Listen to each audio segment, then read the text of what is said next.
C వారములు జరుగుతున్న కొలది, లేదంటే దినములు జరుగుతున్న కొలది, సంవత్సరములు జరుగుతున్న కొలది దేవుని బిడ్డలముగా మనము గ్రహించాల్సిన విషయం ఏమిటంటే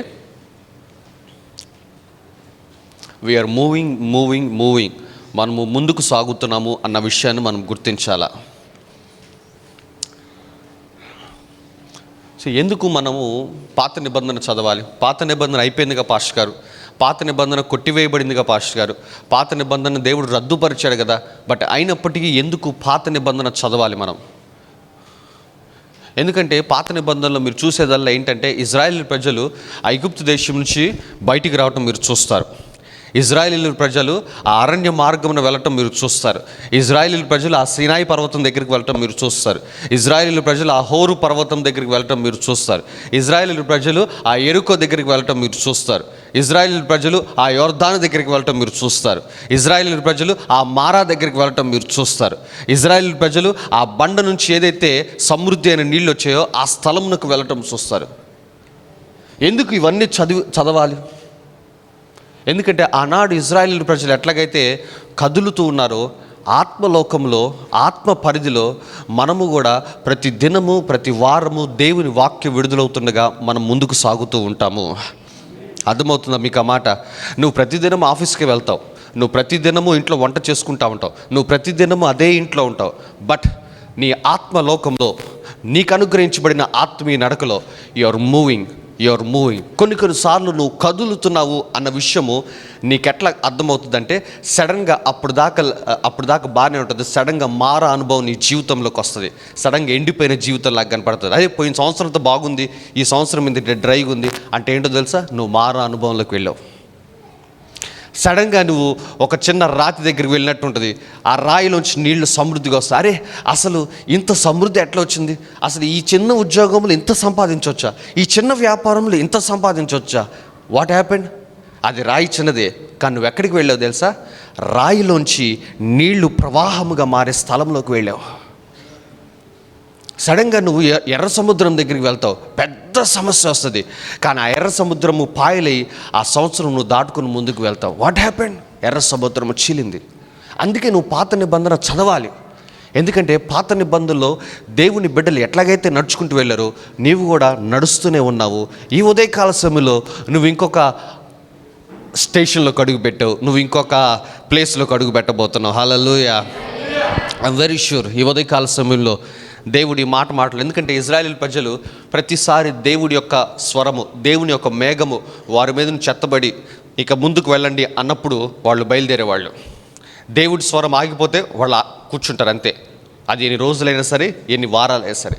ఇదిగో ఈ ఉదయకాల సమయంలో మేఘం ఎత్తబడింది ది రెస్టోరేషన్ సెంటర్ చర్చ్ మీద. ముందుకు సాగమంటున్నాడు దేవుడు. Come on, give God some praise.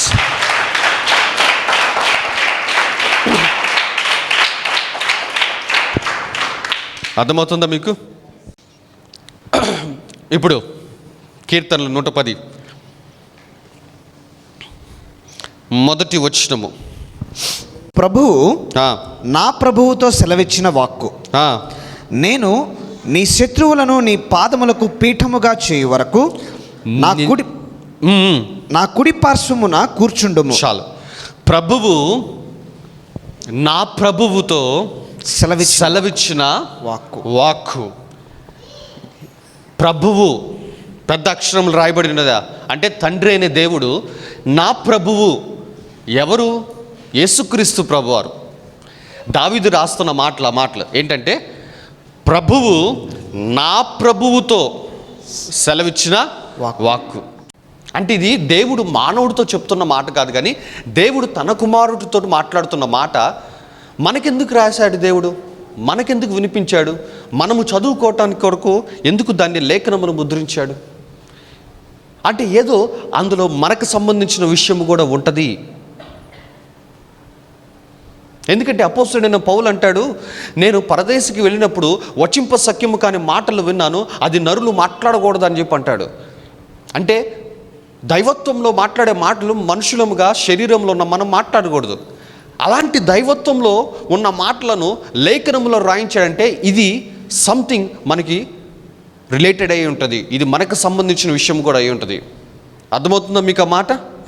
Are we clear so far? అందరికి అర్థమవుతుందా? చదువునన్ను మరలా. ప్రభువు నా ప్రభువుతో సెలవిచ్చిన వాక్కు నేను నీ శత్రువులను నీ పాదములకు పీఠముగా చేయు వరకు, నేను ఏంటంట నీ శత్రువులను ఏం చేస్తాడంట? నీ పాదములకు పీఠముగా చేయు వరకు నా కుడి పార్శ్వమున కూర్చుండుము. నా కుడి పార్శ్వమున కూర్చుండుము. తండ్రి అయిన దేవుడు కుమారుడైన యేసుక్రీస్తు ప్రభువారితో చెబుతున్న మాట ఏంటంటే, కుమారుడా, నీకు శత్రువులు ఉన్నారు, నీకు వ్యతిరేకముగా ప్రత్యర్థులు ఉన్నారు. ఎవరు? అపవాది, వాడి యొక్క సంబంధికులే. దేవుని రాజ్యము ఈ భూమి మీద విస్తరించకుండా అడ్డుపడే అపవాది శక్తులు, దేవుని బిడ్డలు స్వస్థతలు పడకుండా, దేవుని బిడ్డలు ఆశీర్వదించబడకుండా, దేవుని బిడ్డలు అభివృద్ధిలోనికి రాకుండా ఆటంకపడుతున్న ప్రతి శక్తి ఒక శత్రువు దేవునికి. ఆమేన్. అదే మాట్లాడుతున్నాడు. కుమారుడా, నేను నీ శత్రువులను ఏం చేస్తాను? నీ పాదములకు పీఠముగా ఉంచు వరకు, నీ పాదములకు పీఠముగా చేయు వరకు నా కుడి పార్శ్వమున కూర్చుండు. నీవేం చేయాలంటే నా కుడి పార్శ్వమున కూర్చో, అంతే.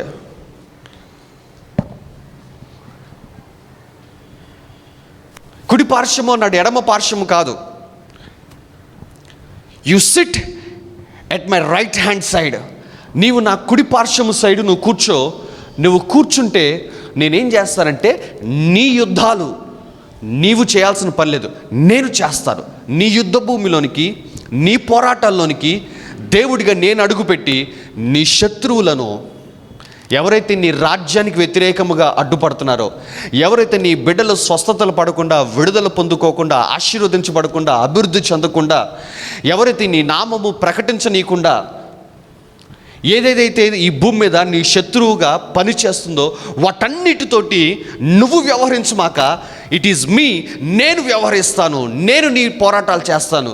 అయితే నీవు అప్పటి వరకు నేను నీ పోరాటాలన్నీ చేసి వాళ్ళందరినీ ఓడించి వాళ్ళందరినీ నీ పాదములకు పీఠముగా పెడతాను. ఎందుకంటే వాళ్ళు నీ శత్రువులుగా విర్రవీగుతున్నారు, వాళ్ళు నీ శత్రువులుగా ఈ లోకంలో చలామణి అవుతున్నారు. బట్ వాళ్ళను శత్రువులుగా ఉంచను, వాళ్ళని నీకు పాదములకు పీఠముగా పెడతాను. అంటే శత్రువులుగా ఉన్న ఆత్మలు బానిసలుగా, ఓడిపోయిన వారిగా నేను చేసి నీ పాదములకు పీఠముగా పెడతా అంటున్నాడు. పాదములకు పీఠం అంటే అదే, అంటే ఓడిపోయిన వాళ్ళని పాదాల కింద పెట్టుకోవటం అని అర్థం. బానిసల్ని పాదాల కింద పెడతారు. హల్లెలూయా, హల్లెలూయా, హల్లెలూయా.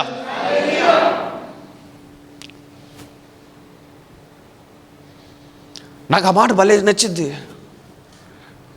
మనకు శత్రువులు ఉన్నారు, నీకు కూడా శత్రువులు ఉన్నారు, నాకు కూడా శత్రువులు ఉన్నారు. ఎవరు? మనుషులు కాదు.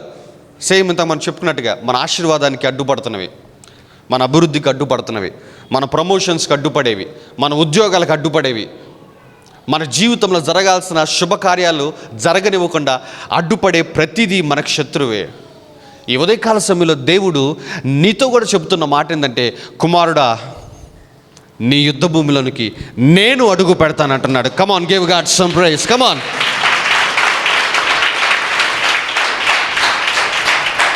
హల్లెలూయా. అంటే ఏం చెప్తున్నాడు దేవుడు? We have moved in to a place. మనం ఒక ప్లేస్లోనికి వెళ్ళాము. ఇప్పటి వరకు మన పోరాటాలు మనము చేసుకున్నామేమో, మన పోరాటాలు మన జ్ఞానముతోటి, మన ఇన్ఫ్లుయెన్స్ తోటి ఏదో రకంగా మన పరిస్థితులను చక్కదిద్దామని ప్రయత్నించాము. బట్ దేవుడు ఏమంటాడంటే, లీవ్ ఇట్ టు మీ. నువ్వు ఇప్పుడు ఒక ప్లేస్లోకి రావాలి. అదేంటంటే నా కుడి పార్శ్వం.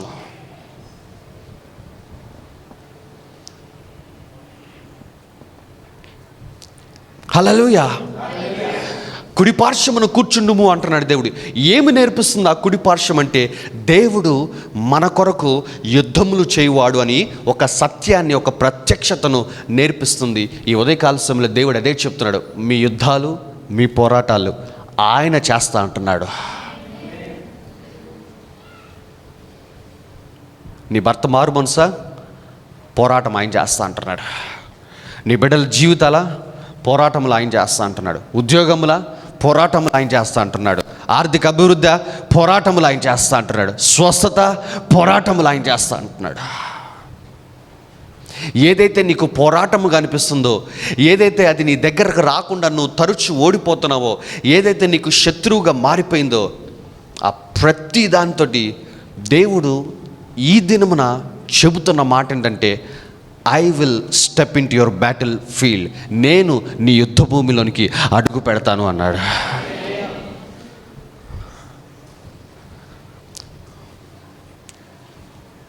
హల్లెలూయా.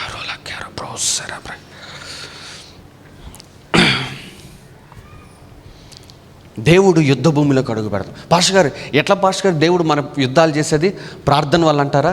చాలామంది అదే అనుకుంటారు. మనం ప్రార్థన చేస్తే దేవుడు మన పోరాటాలు చేస్తాడు, మన ప్రార్థన చేస్తే దేవుడు మన యుద్ధాల్లోకి వస్తాడు. అన్ని కూర్చొనిక యుద్ధము యెహోవాది ఆ పాట ఒకటి పాడి కాసేపు, తర్వాత రాయ దిగు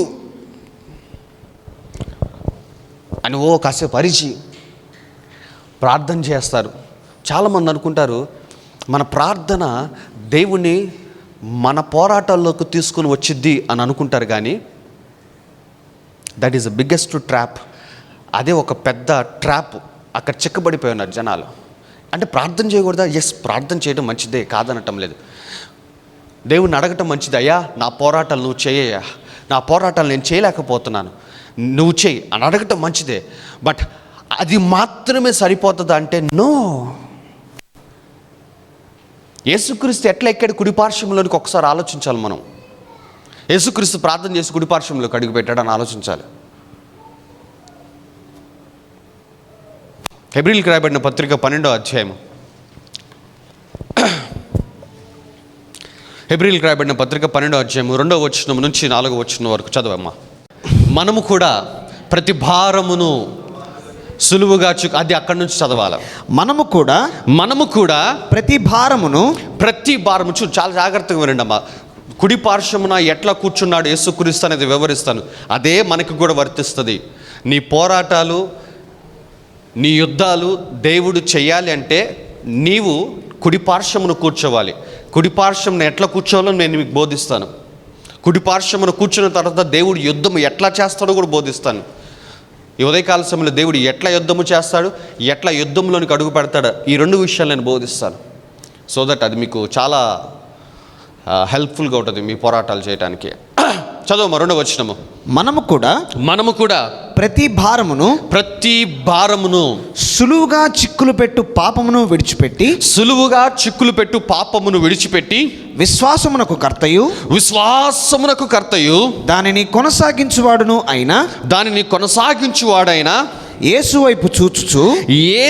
వైపు చూచుచు మన ఎదుట ఉంచబడిన పందెములో ఓపికతో పరిగెత్తుదుము. చాలమ్మా, ఒక్క నిమిషం చూడండి ఏమంటున్నాను. చూడండి, మనము కూడా అంటున్నాడు. మనము కూడా అంటే ఏంటి? యేసుక్రీస్తు ప్రభువారు కూడా చేశాడు. 11వ అధ్యాయంలో విశ్వాస వీరుల గురించి అందరి పేర్లు రాస్తారు. వాళ్ళందరూ కూడా ఇదే ఫాలో అయ్యారు. దేవుణ్ణి వాళ్ళ యుద్ధాల్లోనికి ఎట్లా తీసుకుని వచ్చారో వాళ్ళందరూ కూడా ఇదే ప్యాటర్న్ ఫాలో అయ్యారు. అందుకే పౌలు భక్తుడు ఏమంటున్నాడంటే మనము కూడా ఇలాగే ఉందాము. ఆ కూడా అన్న మాట అర్థమైంది మీకు?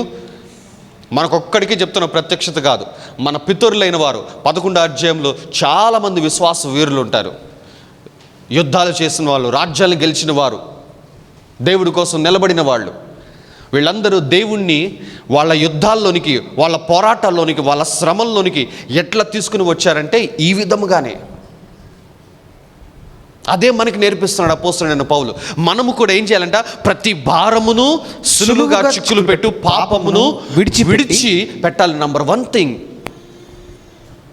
ప్రతి భారమును విడిచిపెట్టాలంటున్నాడు. ఏదైతే నిన్ను ఒత్తిడిలోనికి తీసుకుని వెళ్తుందో, ఏదైతే నీకు ప్రెషర్ని క్రియేట్ చేస్తుందో, ఏదైతే నీకు భారముగా బరువుగా అనిపిస్తుందో దాన్ని నువ్వు విడిచిపెట్టాలి. ఎట్లా విడిచిపెడతావు? కేవలము ప్రార్థనలోనే. ప్రభువుకి ఆ పరిస్థితి గురించి వివరించడం ద్వారా, ప్రభువుని ఆ పరిస్థితుల్లోనికి ఆహ్వానించడం వల్ల, ప్రభువుకి ఆ భారం అప్పగించడం వల్ల. అందుకే బైబిల్ గ్రంథంలో రాయబడి ఉంటుంది, నీ భారము యెహోవా మీద మోపుము అని చెప్పేసి. ప్రభా, ఇది నేను మోయలేకపోతున్నాను ప్రభా, ఈ బరువు, ఇంత ప్రెషర్ నేను తీసుకోలేకపోతున్నాను ప్రభా,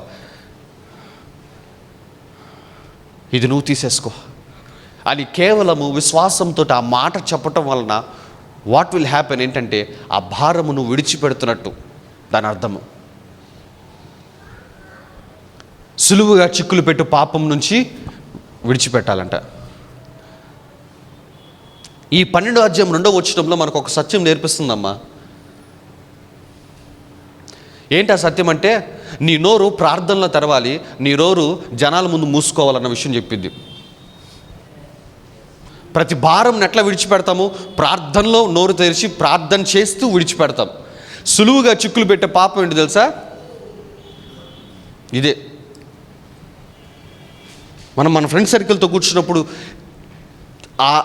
ఆ మూమెంట్లో, ఆ ఎగ్జైట్మెంట్లో గబక్కన ఒక మాట అంటుంది చూస్తావా, గబక్కన విశ్వాసపు మాట, దేవుని చిత్తానికి వ్యతిరేకమైన మాట.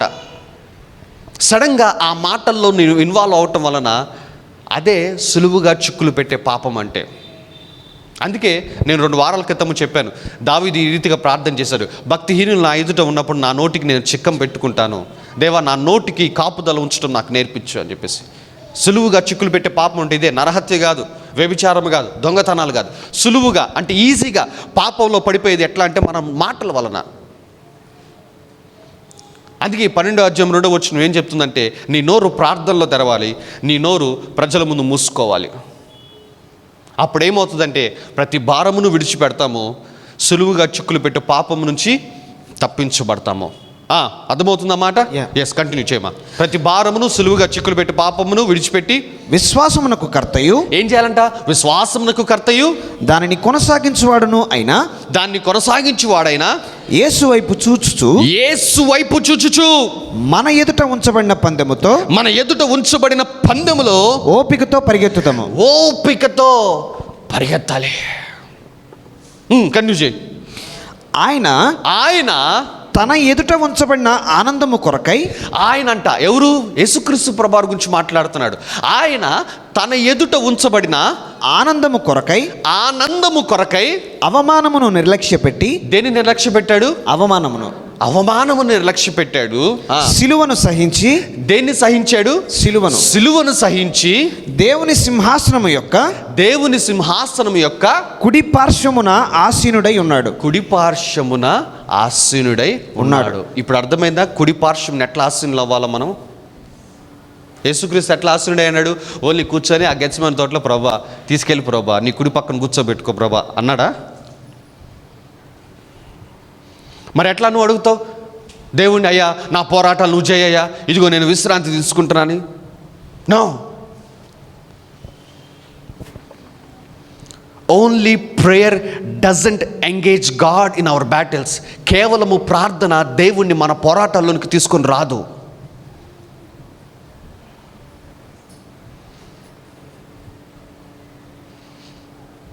నీ వైఖరి ప్రభువుని నీ పోరాటాలను తీసుకుని వచ్చింది. నీ వైఖరి నిన్ను దేవుని కుడి పార్శ్వంలో కూర్చోబెట్టింది. దేవుని వైఖరి ఎట్లుందంట? ఆయన కూడా తన ఎదుట ఉంచబడిన ఆనందము కొరకు ఇప్పుడు జరుగుతున్న అవమానం ఏం చేస్తాడంట? నిర్లక్ష్యపెట్టాడంట. సిలువను సహించి ఏం చేశాడంట? సిలువను సహించి నిర్లక్ష్యపెట్టాడు, సిలువను సహించాడు. ఏం చేస్తున్నాడు? నోరు మూసుకున్నాడు. యేసుక్రీస్తు ప్రభువారు వదకు తేబడ్డ గొర్రెపిల్ల వలె మౌనముగా ఉన్నాడు. అవమానము చేస్తుంటే నిర్లక్ష్యపరిచేశాడంతే. అమ్మ, నీ పోరాటాల్లో, నీకున్న శ్రమల్లో నీకు అవమానం ఎదురవుతుందా? నువ్వు ఆఫీస్లో పనిచేస్తున్నావు, నీ బాస్ అందరి ముందు నిన్ను అవమానపరుస్తున్నాడా? కమాన్, దిస్ ఇస్ ద టైం. నువ్వు అవమానమును నిర్లక్ష్య పెట్టాలి, దాన్ని నీ తల్లో పెట్టుకోమాక. ఎందుకంటే నువ్వు దేవుని కుడి పార్శ్వములో కూర్చోవాలి. నువ్వు అవమానాన్ని తలపోస్తూ, నువ్వు అవమానం గురించి ఆలోచిస్తూ, అయ్యో నన్ను ఈ మాట అన్నాడు, అయ్యో అందరి ముందు అవమానించాడు అని నువ్వు దాని గురించి ఆలోచిస్తూ కృంగిపోతా ఉంటే నువ్వు దేవుని కుడి పార్శ్వమున కూర్చోలేవు. ఈ ఉదయకాల సమయంలో దేవుడు నీకు ఇస్తున్న పిలుపు ఏంటి? నీవు ఆయన కుడి పార్శ్వమున కూర్చోవాలి. నేను నీ శత్రువులను నీ పాదములకు పీఠముగా చేయ వరకు నీవు కుడి పార్శ్వమును కూర్చోమంటున్నాడు. నువ్వు అవమానమును, ఏదైతే ఆ పోరాటాలని జ్ఞాపకం చేసుకుంటూ భారంగా మార్చుకుంటే ఎట్లా కుడి పార్శ్వంలోకి వెళ్తావు? ఎట్లా నువ్వు దేవుణ్ణి నీ పోరాటాల్లోకి తీసుకుని వస్తావు?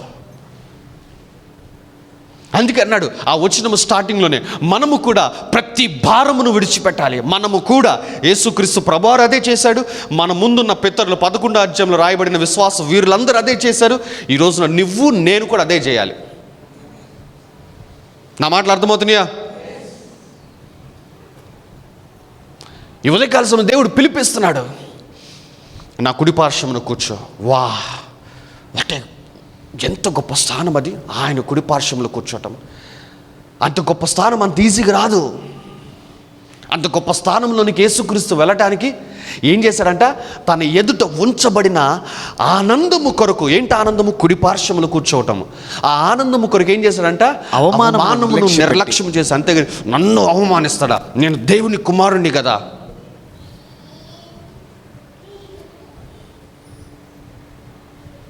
కొన్ని నువ్వు నిర్లక్ష్యం చేసేయాలమ్మా. అది అవమానమైనా సరే, అది ఇంకేదైనా సరే. నేను ఈ మాటలు మాట్లాడుతున్నగా దేవుడు నీకు ఏమైనా జ్ఞాపకం చేస్తున్నాడా? అవే నువ్వు నిర్లక్ష్య పెట్టాల్సినవి.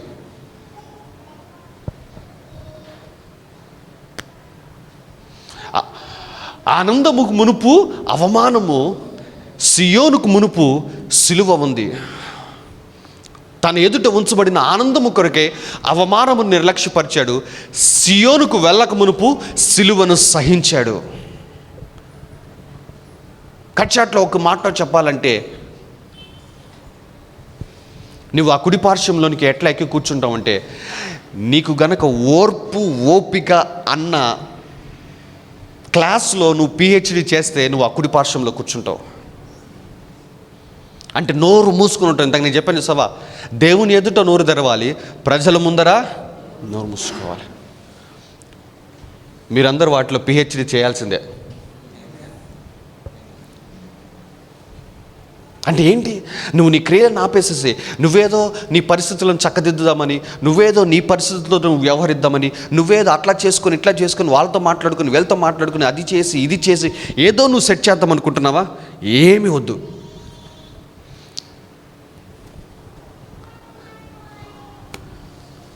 Let God set everything in order. ప్రతిదాన్ని దేవుడే చక్కదిద్దునుగాక.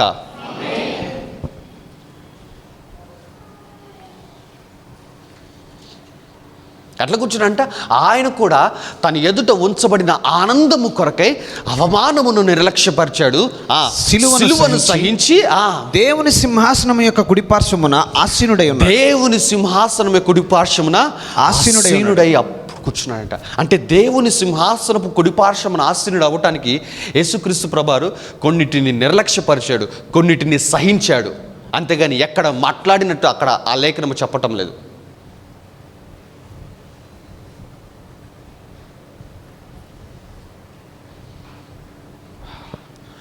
అంటే నీ సైలెన్స్ దేవుని యొక్క కుడిపార్శ్వంలోనికి నిన్ను తీసుకుని వెళ్ళిద్దా? మరి అట్లన్నప్పుడు మౌనంగానే ఉంటాం. నేర్చుకో, సహించు. మనము కూడా ప్రతి భారమును సులువుగా చిక్కులు పెట్టు పాపమును విడిచిపెట్టి విశ్వాసమునకు కర్తయు దాన్ని కొనసాగించువాడైన యేసుక్రీస్తు వైపు చూచుచు మన పందెములో ఎట్లా పరిగెత్తాలంట? ఓపికతో. మన పందెము అంటే అక్కడ ఇదే మన యొక్క వాగ్దాన భూమికి చేరుకునే ఈ స్థలాన్ని, ఈ యొక్క మార్గాన్ని అపోస్తలుడైన పౌలు దేంతో పోల్చాడంటే ఒక పందెంతో పోల్చాడు. ఆ పందెంలో కొంతమంది ఓడిపోతారు, ఆ పందెంలో కొంతమంది గెలుస్తారు. చాలామంది పందెంలో గెలవటం అంటే ఎంత స్పీడ్గా పరిగెత్తితే అంత తొందరగా వెళ్తాం కదా ఆ బోర్డర్ లైన్కి. చాలామంది అదే అనుకుంటారు. కానీ బయట పందాలు అట్లా జరుగుతాయేమో, ఎవడు ముందు వెళ్తే వాడు గెలుస్తున్నట్టు. కానీ ఆత్మ పరిధిలో పందెములు ఎట్లా జరుగుతాయి అంటే ఎవడు ముందెళ్తాడని కాదు, ఎవడు చివరి వరకు పరిగెత్తుతాడనేదే, ఎవడు ఓపికతో పరిగెత్తుతాడనేదే, ఎవడు వదలకుండా అదే పట్టుదలతో కూర్చొని ఉంటాడు చూసావా, వాడే గెలిచినట్టు. ముందెళ్ళావా వెనకెళ్ళామని కాదు, మన ఎదుట ఉంచబడిన ఆ పందెములో ఓపికతో పరిగెత్తాలి. ఓపికతో పరిగెత్తకపోతే ఏమవుతుంది? సంఖ్యాకాండము 21వ అధ్యాయం సంఖ్యాకాండము 21వ అధ్యాయము 4వ వచనం 5వ వచనం. వారు ఏదోము దేశమును చుట్టిపోవాలనని హోరు కొండ నుండి ఎర్ర సముద్ర మార్గముగా సాగినప్పుడు ఎర్ర సముద్ర మార్గము గుండా సాగినప్పుడు మార్గాయాసము చేత జనుల ప్రాణము సొమ్మసిల్లెను. జనుల ప్రాణము సొమ్మసిల్లెను. అదే అంటున్నాడు, ఓపిక ఉండాలి. మార్గాయాసం వస్తుంది మధ్యలో. ఎంతకాలం అయ్యా ఈ శ్రమ, ఎంతకాలము నేను దీన్ని సహించాలి, ఎంతకాలము నేను ఈ పరిస్థితిలో దీంతో కొట్టుమిట్టాడుతూ ఉండాలి.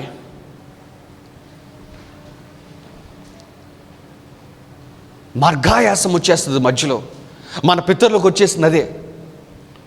మరలా చదవమా. వారు ఏదేము దేశమును చుట్టిపోవాలనని హోరు కొండ నుండి ఎర్ర సముద్ర మార్గముగా సాగినప్పుడు అది చూసా, వాళ్ళు దేవుడు చుట్టూ తిప్పి పంపిస్తున్నాడు. మనల్ని కూడా అంతే నడిపిస్తాడమ్మా. వాగ్దానం ఏదో 2021లో వచ్చింది, లేదా 2020లో వచ్చింది. కానీ ఆ వాగ్దాన భూమి ఏమో అడ ఉంది. తిప్పి ఏదో అంటారు చూసావా, అది అంతే. అవ్వకూడదు మనం, అది మార్గాయసం రాకూడదు. మన పితరులకు వచ్చేసిందంట. చూడు మళ్ళీ చదవమ్మా. వారు ఏదోము దేశమును చుట్టిపోవాలనని హోరు కొండ వైపు ఎర్ర సముద్ర మార్గముగా సాగినప్పుడు మార్గాయాసము చేత జనుల ప్రాణము సొమ్మసిల్లెను. కాగా ప్రజలు దేవునికిని మోషేకును విరోధముగా మాట్లాడి, ఈ అరణ్యములో చచ్చుటకు ఐగుప్తుల నుండి మీరు మమ్మల్ని ఎందుకు రప్పించితిరి? ఇక్కడ ఆహారము లేదు, నీళ్లు లేవు, చవిసారములు లేని ఈ అన్నము మాకు అసహ్యమైనదనిరి. అందుకు యెహోవా ప్రజలలోనికి తాపకరములైన సర్పములను పంపెను. అవి ప్రజలను కరువుగా ఇజ్రాయేలీయులలో అనేకులు చనిపోయారు. చాలు. ఎప్పుడైతే మార్గాయసము చేత విసిగిపోయారో వీళ్ళు వ్యతిరేకంగా మాట్లాడటం స్టార్ట్ చేస్తారు. అదే సులువుగా చిక్కులు పెట్టే పాపం. ఆ ఫ్రస్ట్రేషన్లో ఏమన్నారంటే, చావటాన్ని తీసుకొచ్చారా, నీళ్లు లేవు, తిండి లేవు, చవిసారము లేని ఈ అన్నము మాకు అసహ్యంగా ఉంది. మనము కూడా అప్పుడప్పుడు అటువంటి పరిస్థితులు గుండా వెళ్ళాల్సి వస్తుంది. అద్భుతాలు లేవు, స్వస్థతలు లేవు, నొప్పి మాత్రం అంతే ఉంది. పాస్టర్ గారిని ప్రతి వారం మాట విడుదల చేస్తాడు, దేవుడు చేయబోతున్నాడు, అదేం జరగదు. It is a phase. నువ్వు ఆ పరిస్థితి గురించి నడుస్తున్నట్లు లెక్క. జాగ్రత్త, మార్గాయాసం రాని మాక. ఎందుకంటే ఆ మార్గాయాసంలో సులువుగా చిక్కులు పెట్టే పాపము పొంచి ఉంటుంది. నువ్వు గబక్కన నోరు తెరిచి, ఏందమ్మా, ఏం జరుగుతుంది మనకి, ఇంకెందుకు చర్చికి పోవాలి, ఇంకెందుకు ప్రార్థనకి వెళ్ళాలి, ఇంకెందుకు బాప్తిసాలి, మనకి ఏం జరుగుతుంది, అసహ్యం అయిపోతుంది అంట. ఏంటంట, చవిసారము లేని ఈ అన్నము మాకు అసహ్యమైనదనిది. అప్పుడు యెహోవా ఏం చేశాడట, జనులలోనికి తాపకరమైన సర్పములు పంపించాడు. జనులలో అనేకులు చనిపోయారు. అదే జరుగుతుంది మనకు కూడా. అంటే మనం చనిపోం, మన వాగ్దాన భూమికి వెళ్లకుండానే ఆత్మ పరిధిలో ఆగిపోతాం. మనం వెళ్ళలేం వాగ్దాన భూమికి. ఆ చనిపోయిన వాళ్ళందరూ ఎవరు వాగ్దాన భూమికి వెళ్ళలేదు, కానాను దేశం వెళ్ళలేదు. వాళ్ళు మార్గంలోనే ఆగిపోయారు. ఏం చేశారు వాళ్ళు? మార్గాయాసము చేత వ్యతిరేకంగా మాట్లాడారు. నువ్వు కూడా మాట్లాడేవా? నువ్వు కూడా మాట్లాడతావా? What will happen? ఏమవుతుందంటే వాగ్దాన భూములకు నువ్వు కూడా వెళ్ళలేవు. నువ్వు కూడా మార్గంలోనే ఆ వాగ్దానమునకు నువ్వు చచ్చిపోయినట్లు లెక్క. ఆ వాగ్దానమునకు నువ్వు చచ్చిపోయినట్లు లెక్క. నువ్వు ఇక్కడ మామూలుగానే బ్రెత్ తీసుకుంటూ ఉంటావు, మామూలుగానే ప్రతిరోజు ఆఫీస్కి వెళ్తూ ఉంటావు, మామూలుగానే పొద్దున్న నువ్వు వంట చేస్తూ ఉంటావు, మామూలుగానే జరుగుతుంది అంతా. కానీ ఆ వాగ్దానమునకు నీవు చనిపోయినట్లు లెక్క.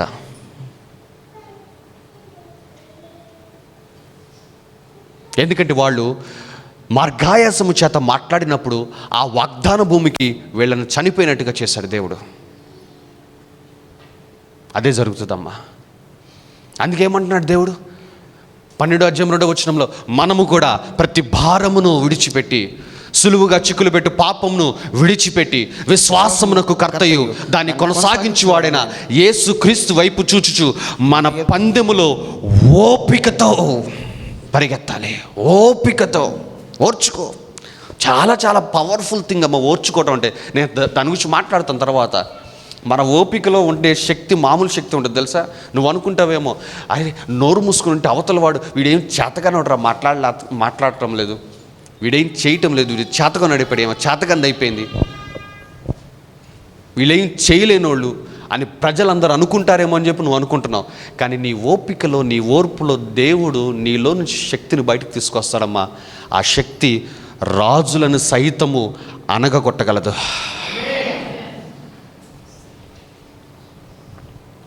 మన ఎదుట ఉంచబడిన పందెంలో ఓపికతో పరిగెత్తుదాము. ఆయన కూడా తన ఎదుట ఉంచబడిన ఆనందము కొరకై అవమానమును నిర్లక్ష్యము చేసి సిలువను సహించి దేవుని యొక్క కుడి పార్శ్వమున ఆసీనుడై ఉన్నాడు. కంటిన్యూ. నెక్స్ట్ వచ్చినాం. మీరు మీరు అలసట పడకయు. ఏమంటున్నాడు? అలసట పడమాకండి. మార్గాయసం అలసట వస్తుంది. అందుకేమంటున్నాడు? అలసట పడకయు, మీ ప్రాణములు విసుకకయు. మీ ప్రాణములు విసుకనిమాకండి. ఎందుకంటే ఇజ్రాయెల్ లాగా తయారవుతారు మీరు కూడా. వాగ్దానం చచ్చిపోతారేమో. అప్పుడు ఏం చేయాలా? దేవుడు మళ్ళీ ఇంకొక వాగ్దానం ఇస్తాడు. నువ్వు దాని గురించి కూడా ఏదో మాట్లాడతావు, దానికి కూడా నువ్వు చచ్చిపోతావు. మళ్ళీ 2022 2023 ఒక్కొక్క వాగ్దానం వస్తూ ఉంటుంది. ఎందుకంటే నువ్వు చచ్చిపోతున్న ప్రతిసారి పునరుద్ధానం అవుతూ ఉంటావు నువ్వు మళ్ళీ. దేవుడు కృప కలిగిన వాడుగా తన కుమారుడిని ఎట్లా లేపాడో నేను కూడా అంతే లేపుతున్నాడు. ఈ గ్యాప్లో మనం ఎన్ని వాగ్దానాలు చనిపోయాము ఒక్కసారి ఆలోచించుకొని. మనం ఏమంటామంటే, ఏంటి పాస్టర్ గారు ఏమీ జరగటం లేదు. హలో, నువ్వు చచ్చిపోయావు. జరగటం లేదు కాదు, నువ్వు జరగకుండా ఆగిపోయావు. నిన్ను జరిగించడానికి మళ్ళీ ఆ దేవుడు పాస్టర్ గారితో మాట్లాడి ఇంకొక వాగ్దానం ఇచ్చాడు. అది దీంట్లో అయినా పోతాడేమో అని చెప్పేసి. చదువు 3వ వచనం చదువమ్మా. మీరు అలసట పడకయు. అలసట పడకయు, మీ ప్రాణములు విసుకకయు ఉండునట్లు. మీ ప్రాణములు విసుకక ఉండండి. అంటే అలసిపోమాకుండా చూసుకోవాలి, విసుగు రాకుండా చూసుకోవాలి. అంటే అలసట వస్తుందా? వాళ్ళకు వచ్చింది. మార్గాయాసం వచ్చేసింది, విసుగు వచ్చేస్తుంది. మీ ప్రాణములు విసుకకయు ఉండునట్లు పాపాత్ములు తనకు వ్యతిరేకముగా చేసిన తిరస్కారం అంతయు ఓర్చుకొనిన ఆయనను తలంచుకొనుడి. అసలు ఆ మాట చూసారా? ఆ మాట చూసావా? నేను తట్టుకోలేకపోతున్నాను పాస్టర్ గారు అంటావా? హలో, పాపాత్ములు ఆయనకు వ్యతిరేకముగా చేసిన తిరస్కారం అంతయు ఓర్చుకొనిన ఆయనను తలంచుకొనుడి. ఓర్చుకుని ఆయనను తలంచుకో. తట్టుకోలేకపోతున్నా పాస్టర్ గారు, విసుగు వచ్చేస్తుంది, కోపం వస్తుంది, ఆయాసం వస్తుంది, ఇంక నేను రియాక్ట్ అవ్వకుండా ఉండలేను. ఆ స్టేజ్లోకి వెళ్తావా?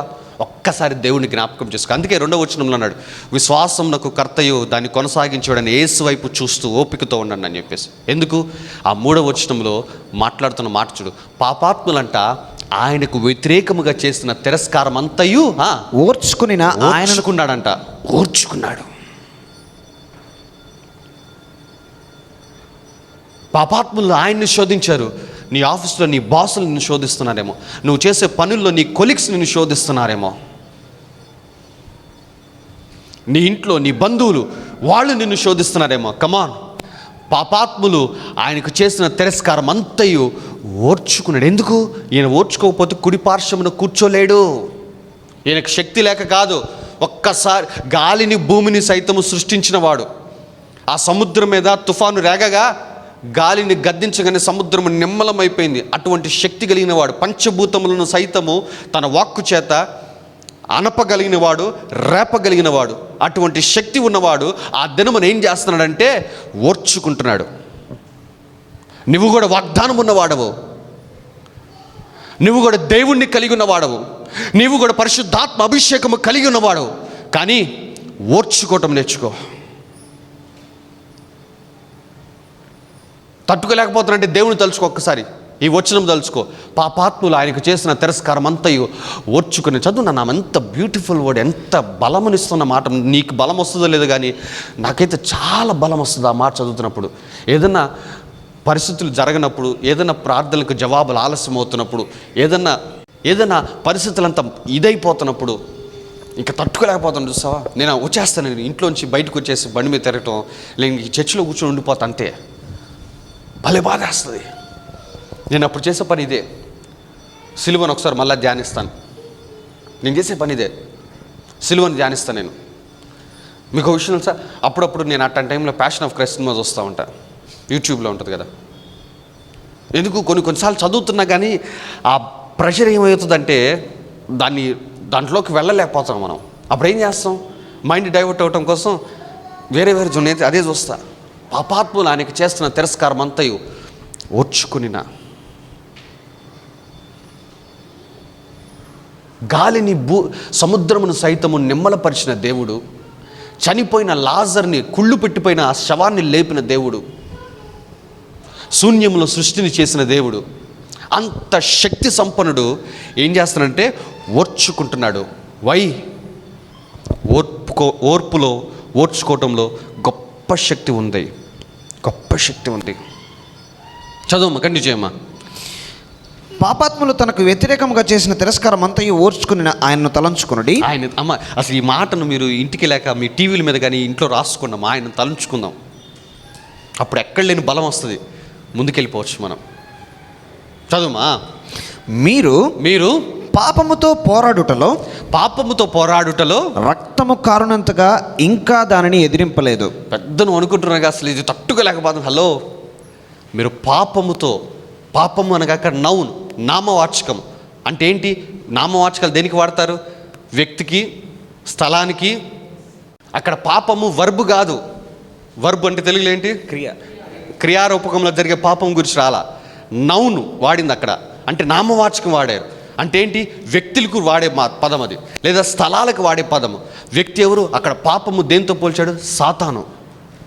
మీరు సాతానుతో పోరాడుటలో రక్తము కారణంతా ఇంకా పోరాడలేదు బాబు, అంత సీన్ అవసరంలా, నేను తట్టుకోలేకపోతున్నాను చెప్పుకోవడానికి. ఎందుకంటే ఆయన రక్తము కారునంతగా పోరాడాడు. రక్తము కారునంతగా తన చివరి రక్త బొట్టు వరకు కూడా కారిపోయేంతగా ఓర్చుకొని జయించాడు. నువ్వు అంత సీన్ చేయమాక, నేను తట్టుకోలేకపోతున్నాను. నాకు కూడా ఉంటుంది కండి, ఎంతకాలం పడాలి?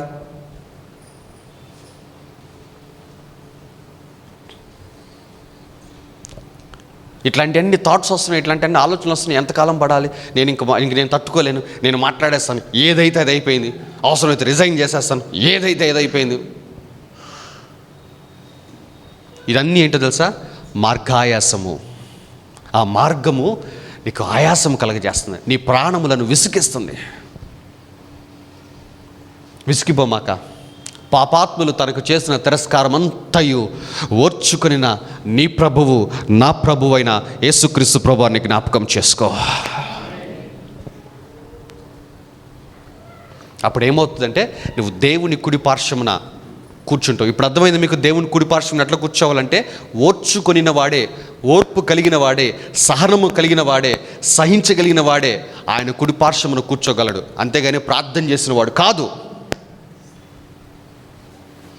నీ వైఖరి నేను దేవుని కుడి పార్శ్వమున కూర్చోబెట్టింది నేను. ఇప్పుడు 110వ కీర్తనకు వెళ్ళిపోదాం. ఇక్కడ దాకా అర్థమైంది కదా ఎట్లా మనం దేవుడి కుడి పార్శ్వమున కూర్చుంటాము? 110వ కీర్తన మరలా 1వ వచనం చదవమ్మా. ప్రభువు నా ప్రభువుతో సెలవిచ్చిన వాక్కు, ప్రభువు నా ప్రభువుతో సెలవిచ్చిన వాక్కు, నేను నీ శత్రువులను నీ పాదములకు పీఠముగా చేయ వరకు నా కుడి పార్శ్వమున కూర్చుండుము. యెహోవా, ఇదిగో ఎప్పుడైతే నువ్వు కుడి పార్శ్వమున కూర్చుంటావో దేవుడు యుద్ధ భూమిలోకి అడుగు పెడతానన్న చూసావా? What will happen? దేవుడు ఏం చేస్తాడు ఆ యుద్ధ భూమిలో? అదే మాట్లాడుతున్నాను. నువ్వు ఓర్చుకుంటే, ఇంతకు చెప్పా కదా, ఓర్చుకుంటే గొప్ప శక్తి ఉందని చెప్పేసి ఆ శక్తి గురించి ఇప్పుడు మాట్లాడుతున్నాను. నువ్వు ఓర్చుకుంటున్న సమయంలో నువ్వు దేవుడి కుడిపార్శ్వమున కూర్చొని సహనముతోటి సహిస్తూ దేవుని కొరకు కనిపెడుతున్న ఆ సమయంలో నీలో జరిగే క్రియ, నీలో దేవుడు జరిగించే క్రియ చదువమ్మా. యెహోవా నీ పరిపాలన దండమును సియోన్లో నుండి సాగజేయుచున్నాడు. యెహోవా ఏం చేస్తాడంటే నీ పరిపాలన దండం అంటే ఏంటి? పరిపాలన అంటే అధికారము. ఇప్పుడు జగన్మోహన్ రెడ్డి గారికి పరిపాలన దండం ఎక్కడి వరకు ఉందంటే ఆంధ్ర వరకే. కేసీఆర్ గారికి పరిపాలన దండం ఎక్కడి వరకు ఉంది? తెలంగాణ వరకే. ఇప్పుడు దేవుడు ఏమంటానంటే నీ పరిపాలన దండమును నేను సియోన్లో నుండి సాగజేస్తాను అంటున్నాడు. ఏమవుతుంది? నువ్వు ఓర్చుకుంటున్నప్పుడు, నువ్వు సహిస్తున్నప్పుడు దేవుడు నీకిచ్చిన అభిషేకము, దేవుడు నీకిచ్చిన అధికారము అది అభివృద్ధి చెందుతూ ఉంటుంది, అది ఎక్స్టెండ్ అవుతూ ఉంటుంది. హల్లెలూయా. నీ అభిషేకం ఎట్లా వృద్ధి అవుతుంది అంటే నువ్వు ఓర్చుకుంటున్నప్పుడే. NIV వర్షన్లో బాగుంటుంది, గాడ్ విల్ ఎక్స్టెండ్ అని ఉంటుంది. దేవుడు ఎక్స్టెండ్ చేస్తాడని ఉంటుంది. నీ పరిపాలన అంటే అధికారము. అధికారం అంటే ఏంటి? అభిషేకము. దేవుడు నీకు ఇచ్చిన అభిషేకము, దేవుడు నీ మీద పెట్టిన ఆయన ఆత్మ. ఆ ఆత్మ అప్పటి వరకు ఏం చేసిందంటే తక్కువగా ఉంది, లిమిటెడ్గా ఉంది. కాబట్టి నీ శత్రువుల మీద నువ్వు జయం పొందుకోలేకపోతున్నావు, నీ శత్రువుల మీద నువ్వు విజయాన్ని పొందుకోలేకపోతున్నావు. ఎప్పుడైతే దేవుడు నీ యుద్ధ భూమిలోకి అడుగు పెడతాడో ఆయన చేసే మొట్టమొదటి క్రియ ఏంటంటే, ఏ అభిషేకం అయితే నీకు సరిపడటం లేదో నీ శత్రువులను ఓడించడానికి ఆ అభిషేకాన్ని సాగజేస్తాడు, ఎక్స్టెండ్ చేస్తాడు. నీ అభిషేకం విస్తరించబడుతుంది. నీ అభిషేకం ఎంతమందికి ఎదగాలనుకుంటున్నావు? ఎంతమంది అనాయింటింగ్లో గ్రో అవ్వాలనుకుంటున్నారు? Praise God. ఓర్చుకో. ఓర్పులో చాలా చాలా శక్తి ఉంటుంది. ఊరకు కూర్చొని పాస్టర్ గారు నా అభిషేకం వృద్ధి అవ్వాలి పాస్టర్ గారు అని చెప్పి 40 రోజుల ప్రార్థనలు, 60 రోజుల ప్రార్థనలు కాదు, నీ శ్రమలో నువ్వు ఓర్పు కలిగి ఉండు, నీ అభిషేకం ఆటోమేటిక్గా అభివృద్ధి చెందడం నువ్వు చూస్తావు. ఎలా చూస్తావంటే అది నీ పాస్టర్ గారు దేవుడు నా యుద్ధ భూమిలోకి వచ్చినట్టు నాకు కనపడదు పాస్టర్ గారు, ఎందుకంటే ఆయన దేవుడు. నా అభిషేకం నాకు కనపడదు, ఎందుకంటే అది ఆత్మ. నాకు ఎట్లా తెలిసింది? దేవుడు నా యుద్ధ భూమిలోకి అడుగు పెట్టాడు, నా అభిషేకం వృద్ధి అయిందని చెప్పేసి. చదువు, కంటిన్యూ చేయి, అక్కడ తాగకూడదు. నీ శత్రువుల మధ్యన నీవు పరిపాలన చేయి. అదే ఎప్పుడైతే అభివృద్ధి, నీ అభిషేకములో అభివృద్ధి చూస్తావో, నీ అభిషేకం అభివృద్ధి చెందిద్దో ఏమవుతుందంటే నీ శత్రువుల మధ్య నువ్వు పరిపాలన చేయటము స్టార్ట్ చేస్తావు. అంటే నీ చుట్టుపక్కల ఉన్న సిచ్యువేషన్స్ మీద నువ్వు అధికారము పొందుకుంటావు. ఈ గ్యాప్లో అధికారం పొందుకొని అప్పటి వరకు చేసింది చిన్న ప్రార్థనే, అప్పటి వరకు చేసింది సుదీర్ఘమైన ప్రార్థనలు అయి ఉండొచ్చు, కానీ ఆ తర్వాత ఒక చిన్న మాట కూడా ఒక గొప్ప ప్రభావం విడుదలవుతుంది. ఆ మాట పొద్దున విడుదల చేస్తావు, ఈ పరిస్థితి ఇది మారును గాక అంటావు. ఆత్మావేశంతో సాయంకాలానికి ఆ పరిస్థితి మారటం నువ్వు చూస్తూ ఉంటావు. అదే నీకు సైన్, నీ అభిషేకం వృద్ధయిందంటకు. అప్పటి వరకు అదే పరిస్థితి గురించి ఉపవాసాలు ఉన్నావు, అప్పటి వరకు అదే పరిస్థితి గురించి నువ్వు ప్రార్థనలు చేస్తూ చేస్తూ చేస్తూ ఉన్నావు, మారలా. ఎందుకు? నీ శత్రువు బలము కంటే నీ అభిషేకము తక్కువగా ఉన్నది.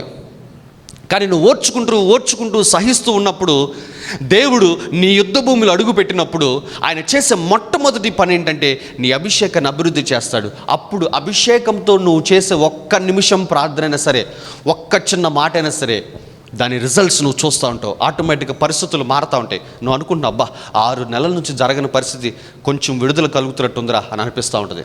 అదే నీకు సూచన, నీ అభివృద్ధి పెరిగి నీ అభిషేకం పెరిగిందని.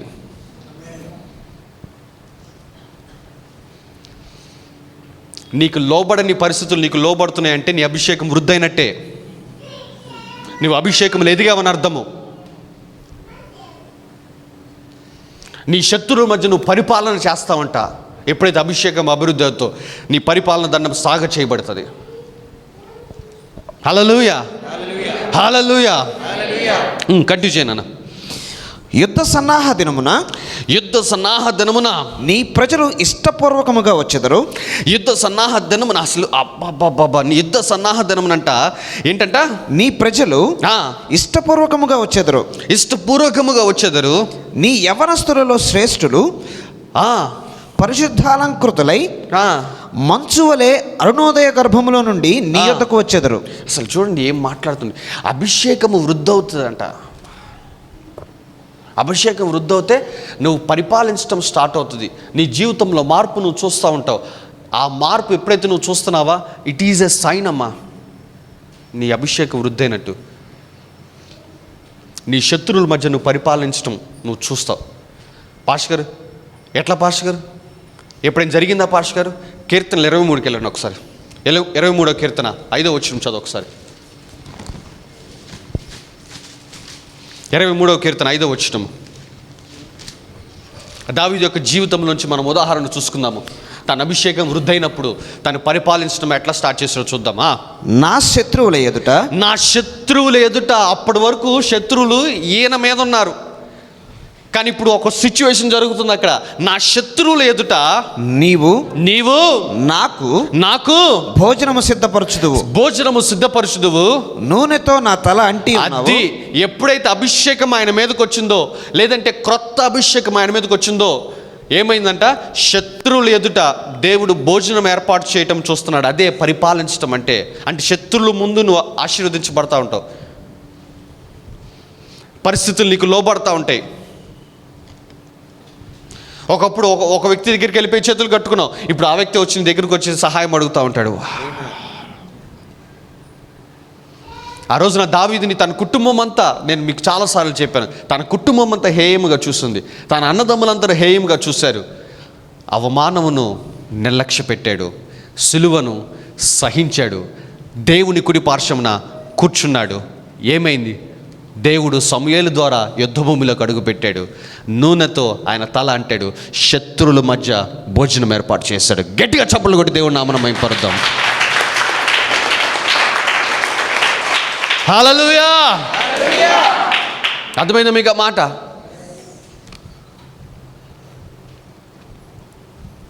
క్రీస్తుని చూడండి, దావీదును చూడండి. సొంత తండ్రి, సొంత తల్లి, సొంత అన్నయ్యలు ఎంత హేయముగా చూశారో. నిర్లక్ష్య పెట్టాడు లేదు అవమానాన్ని.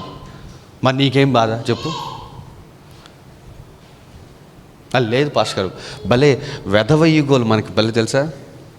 అందుకే మాట కరెక్ట్ మాట అన్న, వెధవయ్యి గోలు మనకన్నీ. It came on to my ego bro అంటాం మనం. ఏంటంటే వాడు నా అహం మీద కొట్టాడరా అని చెప్పేసి. అట్ టైంలో ఏం చేస్తుంది సో పిచ్చి పిచ్చి ఆలోచనలు చేస్తుంటావు. రిజైన్ చేయటాలు, లేదు వాళ్ళ మీద గొడవ వేసుకోవటాలు.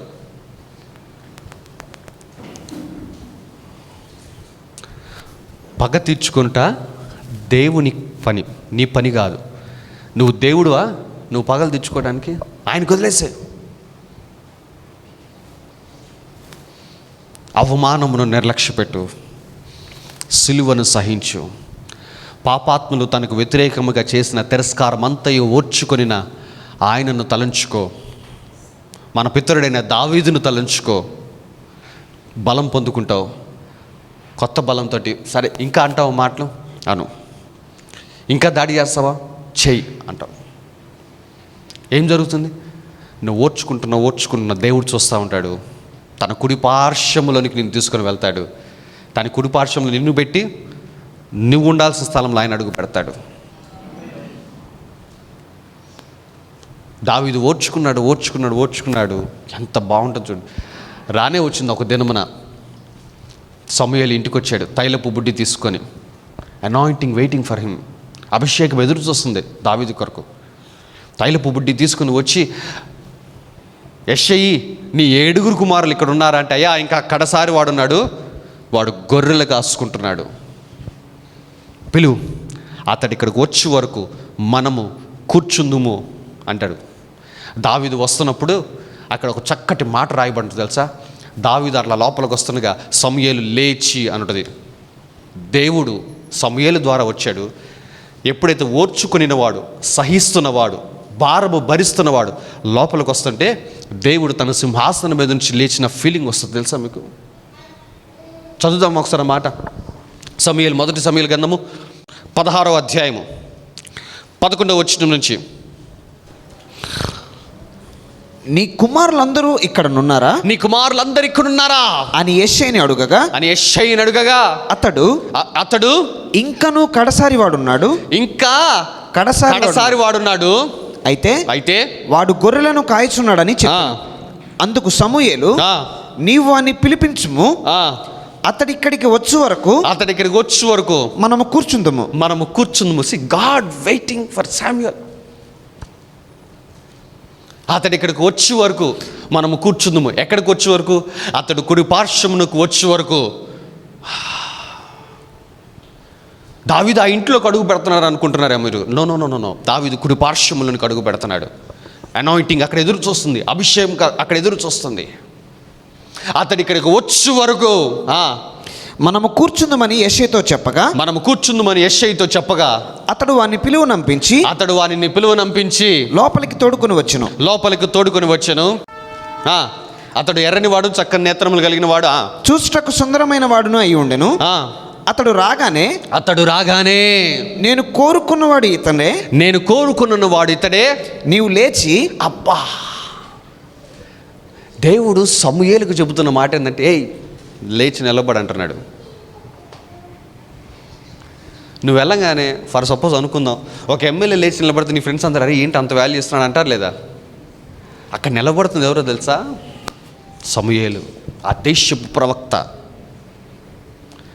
నేను కోరుకుని వాడు ఇతడే, నీవు లేచి వానిని అభిషేకించమని యెహోవా సెలవీయగా సమూయేలు తైలపు కొమ్మును తీసి వాని సహోదరుల ఎదుట వానికి అభిషేకము చేశాను. అదే కీర్తనకారుడు రాసుకున్నాడు, నా శత్రువుల ఎదుట నీవు నాకు భోజనము సిద్ధపరిచావు, నూనెతో నా తల అంటి ఉన్నావు. కుడి పార్శ్వమున కూర్చున్నప్పుడు ఓర్చుకొని సహించుకొని దేవుని కుడి పార్శ్వములకు అడుగుపెట్టినప్పుడు ఏమి జరుగుతుందంటే, నీ మీద ఉన్న దేవుని కృప రెట్టింపు అవుతుంది, అభిషేకము అభివృద్ధి అవుతుంది. నీ శత్రువుల మధ్య నువ్వు పరిపాలించడం స్టార్ట్ చేస్తావు. అప్పటి వరకు దావీదు నా కుటుంబం అంతా హేయముగా చూసింది, అప్పటి వరకు దావీదు నా కుటుంబం అంతా తృణీకరించింది, తిరస్కారము చూపిస్తూ ఉంది. కానీ అప్పటి నుంచి ఏమన్నా తెలుసా? రాజు చిరంజీవగునుగా కానాలి. ఏరా అని పిలవటానికి కూడా వీలేదు. ఏమని పిలవాలా? రాజు చిరంజీవగునుగాక. పరిపాలించడం ఆరంభమైంది. అదే అంటున్నాడు. ఇప్పుడు కీర్తన 110కి వెళ్ళిపోదాం అమ్మ. I will close, it's already 1 o'clock. 110 2వ వచనం నుంచి మరలా చదవమ్మా. యెహోవా నీ పరిపాలన దండమును సియోను నుండి సాగజేయుచున్నాడు. నీ శత్రువుల మధ్యను నీవు పరిపాలన చేయము. నీవు శత్రువుల మధ్య నువ్వు పరిపాలన చేయుదు. యుద్ధ సన్నాహ దినమున నీ ప్రజలు ఇష్టపూర్వకముగా వచ్చెదరు. యుద్ధ సన్నాహ దినమున నీ ప్రజలు ఇష్టపూర్వకముగా వచ్చేదరు. నీ యవనస్తులలో శ్రేష్ఠులు పరిశుద్ధాలంకృతులై వచ్చు మంచు వలె అరుణోదయ గర్భము నుండి నీ యొద్దకు వచ్చెదరు. చూడండి ఏం మాట్లాడుతున్నాడు? You will have an impact on the people అంటున్నాడు. నువ్వు ప్రజల మీద ఒక ఇంపాక్ట్, ఒక ప్రభావం చూపగలవు అంటున్నాడు. అమ్మ చాలామంది ఈ మాటలు వినండి అమ్మ, చాలామంది వర్షిప్ టీం వాళ్ళు కూడా వినాలి ఈ మాట. You cannot impact people by your words. నీ మాటల వలన నీవు ప్రజలను ప్రభావితము చేయలేవు.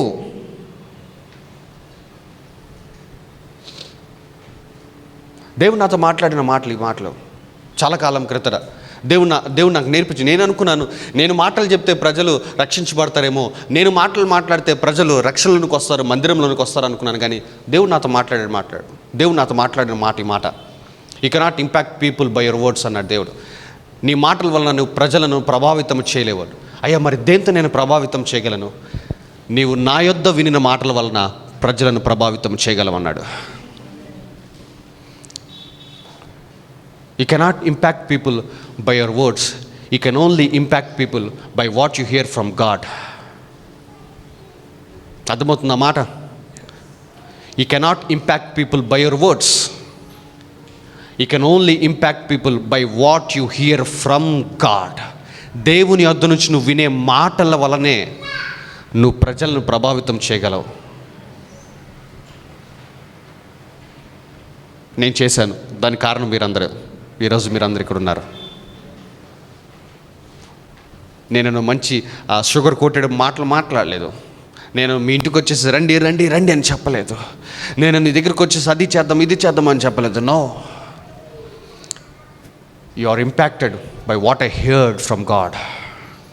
దేవుని యొద్ద నుంచి నేను విన్న మాటలు అది నీపై ప్రభావం చూపింది. ఏం మాట్లాడుతున్న దేవుడు 3వ వచనంలో, యుద్ధ సన్నాహ దినమున నీ ప్రజలు నీ దగ్గరికి వస్తారు అంటే నువ్వు ఒక ప్రభావితము చేయగలిగిన వ్యక్తిగా మారిపోతావు. You will have an impact on this generation. నువ్వు ఈ తరం మీద, నీ కుటుంబం మీద, నీ పరిస్థితుల మీద నీవు నీ ప్రభావాన్ని చూపేంత గొప్ప స్థాయిలోనికి నీ అభిషేకం అభివృద్ధి చెందింది.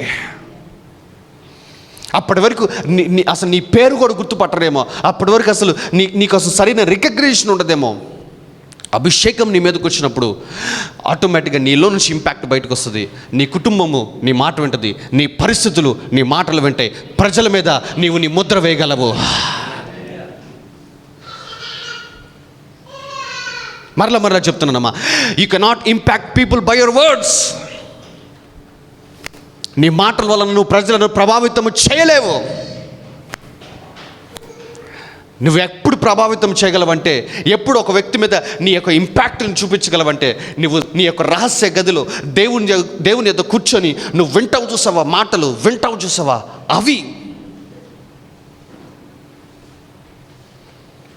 నీ బాస్ దగ్గరికి వెళ్ళిపోయి కూర్చొని ఇప్పటి వరకు అయింది సార్, ఇక నుంచి మనం సమాధానంగా ఉందామంటే నో, వాడు వెండు మాట. నువ్వు రహస్య గదిలో దేవుని దగ్గర కూర్చొని మాటలు వింటాం నేర్చుకో. You will have impact. నీ బాస్ మీద నీ ఇంపాక్ట్ ఉంటుంది. అప్పటి వరకు నీకు వ్యతిరేకంగా మాట్లాడిన ఆ సారే నీ మాటలు వింటూ ఉంటాడు. అప్పటి వరకు వ్యతిరేకంగా మాట్లాడిన నీ బంధువులే నీ మాటలు వింటాం స్టార్ట్ చేస్తారు. అప్పటి వరకు వ్యతిరేకంగా మాట్లాడిన నీ ప్రతి పరిస్థితి నీకు లోబట్టం స్టార్ట్ అవుతుంది. అదే నీ శత్రువులను నీ పాదములకు పీఠముగా చేయటం అంటే. హల్లెలూయా, హల్లెలూయా. అర్థమవుతుందా? ఆ తర్వాత ఇంటికి వెళ్ళాక వచ్చినాలు చదువుకోండి. ఇప్పటికే సమయం ఎక్కువైపోయింది. నేను ప్రభు చిత్తమైతే తర్వాత దాన్ని వివరిస్తాను. కానీ ఒక్క మాట చూపిస్తాను. నాకు ఆ అధ్యాయం అంతటిలో నాకు బెస్ట్ పార్ట్, నాకు ఇష్టమైన మాట ఏంటంటే 7వ వచనం.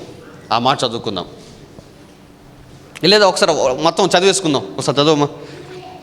నీ యవనస్తులలో శ్రేష్ఠులు అది చదివేస్తావు. 4వ వచనం చదవమ్మా. మెల్కీసెదెకు క్రమము చొప్పున నీవు నిరంతరము యాజకుడివై ఉందువని యెహోవా ప్రమాణము చేసి ఉన్నాడు. ఆయన మాట తప్పనివాడు. ప్రభువు నీ కుడి పార్శ్వమందుండి తన కోపదినమున రాజులను నలగగొట్టును. అన్యజనులకు ఆయన తీర్పు తీర్చును. దేశము శవములతో నిండి ఉండును. విశాల దేశము మీది ప్రధానుని ఆయన నలుగగొట్టును. మార్గమున ఏటి నీళ్లు పానము చేసి ఆయన తల ఎత్తును. ఆ మాట భలే ఉంటుంది నాకు. యుద్ధం అయిపోయిన తర్వాత దేవుడంట నీళ్లు తాగి తలెత్తుతాడంట. It's beautiful. భలే రాశాడు. ఒక హీరోయిక్ మాట ఉంటుంది ఆ మాట. మార్గమున ఏటి నీళ్లు ఆయన తాగి యుద్ధం అయిపోయింది, తలెత్తుతాడంట. మీకు నచ్చిందా లేదా ఆ మాట? నాకైతే భలే నచ్చింది ఆ మాట. అరే భలే రాశాడే దావీదు భక్తుడు అనుకుంటా నేను. బైబిల్లో కొన్ని మాటలు భలే ఉంటాయి, నాకు భలే నచ్చుతాయి. కోరాహు కుమారుల కీర్తనలో కూడా ఒక మాట ఉంటుంది. దుష్ట మృగముల నుండి పర్వతముల యొక్క సౌందర్యము కంటే యెహోవా అధిక తేజస్సు గలవాడు అని ఉంటుంది. భలే పోయిటరీకి రాస్తాడు. పర్వతముల మీద వైల్డ్ యానిమల్స్ ఉంటే ఆ సైట్ ఎంత బాగుంటుందంటే దానికంటే తేజస్సు గలవాడు యెహోవా అని ఉంటుంది. కోరాహు రాస్తాడు. Beautiful words. ఈ ఉదయకాల సమయంలో దేవుడు నీకు ఇస్తున్న పిలుపు ఏంటంటే ఆయన కుడి పార్శ్వంలోకి రా. ఎట్లా వస్తావు? ఓర్పుతోటి. ఆ మాట చదువుకుందామా. మనము కూడా ప్రతి భారం ఈ పాటికి చూడుకొని చెప్పేయగలమా? అయ్యో మనము కూడా ప్రతి భారమును సులువుగా చిక్కులు పెట్టు పాపమును విడిచిపెట్టి విశ్వాసమునకు కర్తయు దాన్ని కొనసాగించువాడైన యేసు వైపు చూచుచు మన ఎదుట ఉంచబడిన పందెములో ఓపికతో పరిగెత్తుదుము. ఆయన కూడా తన ఎదుట ఉంచబడిన ఆనందము కొరకై అవమానమును నిర్లక్ష్యపరిచి సిలువను సహించి దేవుని సింహాసనం యొక్క పార్శ్వమున ఆసీనుడై దేవుడి సింహాసనమునందు కుడి పార్శ్వమున ఆసీనుడై ఉన్నాడు. దేవుని సింహాసమున కుడి పార్శ్వమున ఆసీనుడై ఉన్నాడు. మీరు అలసట పడకయు మీ ప్రాణములు విసుకకయు ఉండునట్లు పాపాత్ములు తనకు వ్యతిరేకముగా చేసిన తిరస్కారం అంతయు ఓర్చుకొనినా ఆయనను తలంచుకొనుడి. మీరు పాపముతో పోరాడుటలో రక్తము కారునంతగా ఇంకా దానిని ఎదిరింపలేదు. చాలండి.